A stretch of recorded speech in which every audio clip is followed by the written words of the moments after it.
Roald Dahl's James and the Giant Peach, one of our favourite Roald Dahls. So here we go.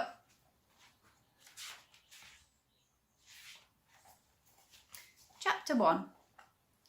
Until he was 4 years old, James Henry Trotter had a happy life.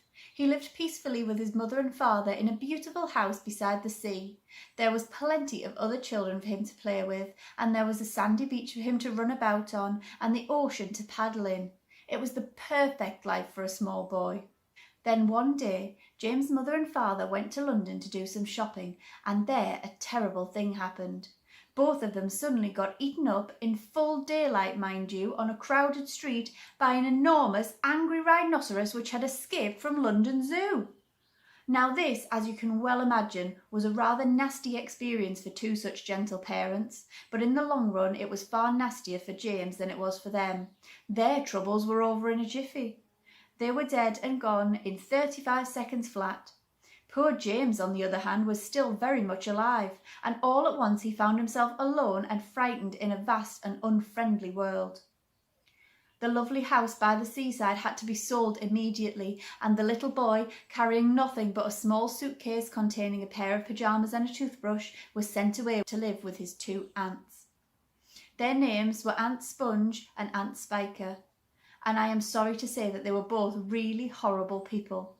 They were selfish and lazy and cruel, and right from the beginning they started beating poor James for almost no reason at all. They never called him by his real name, but always referred to him as "you disgusting little beast," or "you filthy nuisance," or "you miserable creature."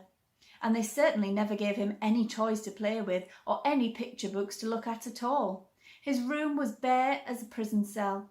They lived, Aunt Sponge, Aunt Spiker, and now James as well, in a queer ramshackle house on the top of a high hill in the south of England.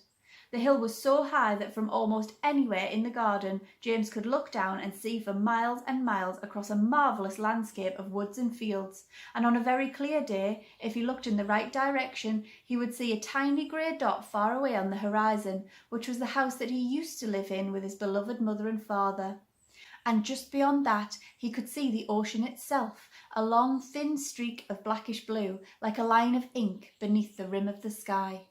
But James was never allowed to go off from the top of the hill. Neither Aunt Sponge nor Aunt Spiker could ever be bothered to take him out themselves, not even for a small walk or a picnic, and he certainly wasn't permitted to go alone. The nasty little beast will only get into mischief if he goes out into the garden, Aunt Spiker had said, and terrible punishments were promised him, such as being locked up in the cellar with the rats for a week, even if he so much as dared to climb over the fence.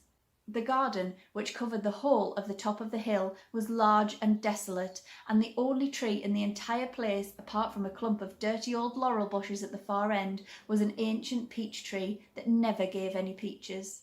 There was no swing, no seesaw, no sandpit, and no other children were ever invited to come up to the hill to play with poor James. There wasn't so much as a dog or a cat around to keep him company, and as time went on he became sadder and more lonely, and he used to spend hours every day standing at the bottom of the garden, gazing wistfully at the lovely but forbidden world of woods and fields and ocean that was spread out below him like a magic carpet.